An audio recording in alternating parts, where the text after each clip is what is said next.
Just quickly, for those who may not be familiar, and I can't imagine there are many of you in the audience tonight who are not, but Cindy has worked with lots of wonderful people, most of whom I'm sure we all own albums by, including Red Volkart, Ryan Adams, Levon Helm and Rick Danko, Rod Stewart, Van Morrison, Paul Butterfield, Willie Nelson, Merle Haggard, Dolly Parton, the Dixie Chicks, Leon Redbone, and I'm sure I'm missing some.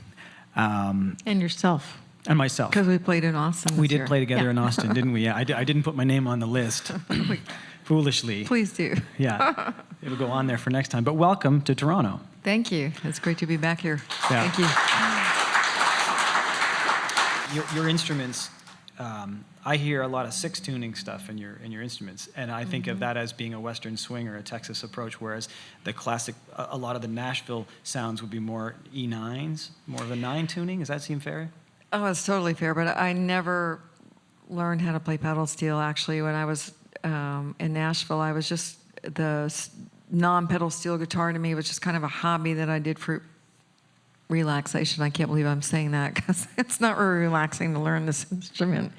But yeah, I was mostly playing 6-string lap steel and dobro, and took this up as a hobby. And so when I was in Nashville, I was still with Leon Redbone and not really using this, but it was when I got hired by Asleep at the Wheel that I had to learn this. Ray Benson said, well, I'll give you 6 months to learn how to play this. And so I took lessons from Herb Remington, who lived in Houston, and Maurice Anderson, who lived outside of Fort Worth, both of who played with Bob Wills and are still around.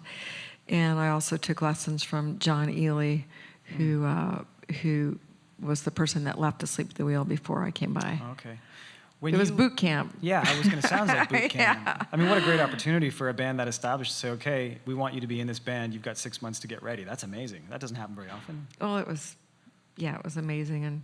But regardless of how well a person learns this instrument mathematically or mechanically, learning all that this is a 1, 2, Oh, and I'm the least 4. mathematical person in the world. I'm terrible at numbers, so yeah. Well, but you must make up for it by having, like, I know some steel players who have incredible technique and incredible chops, but I found putting them on albums, I find I'm always mixing them down because there's always slight pitch issues. Not always, but in some occasions. Mm-hmm.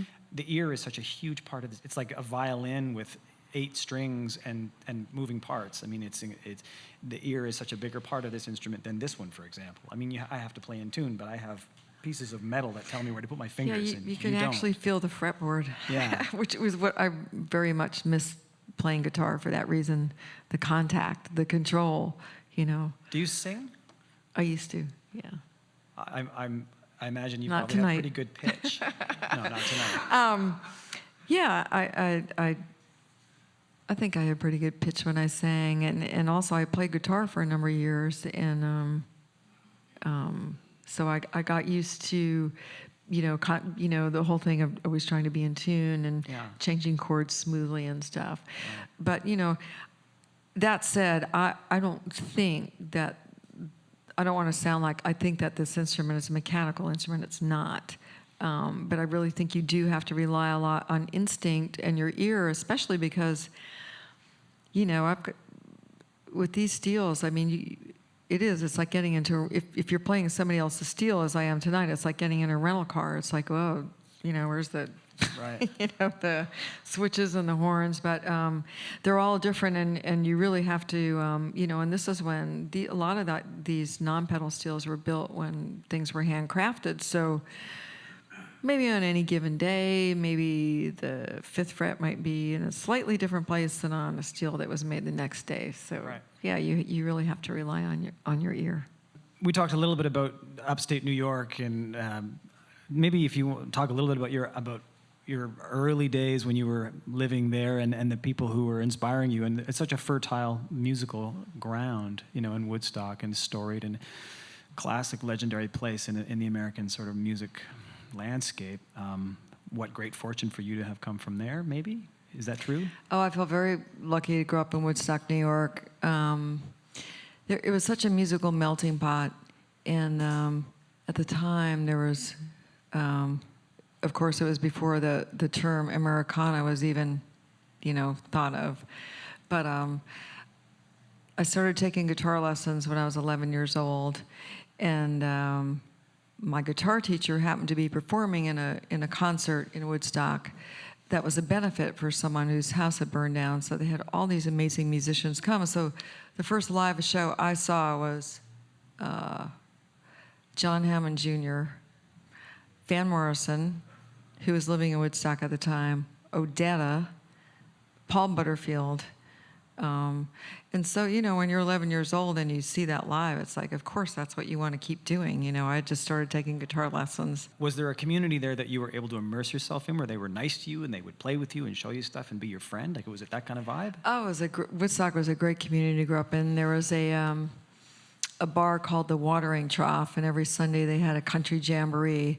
And so you would sign up to sit in with the main house band. And that's when I started just learning how to play dobro, and people there were very nice and patient. I mean, I really, honestly, at that time didn't know what 1, 4, 5, you know, what chord change cues meant at all.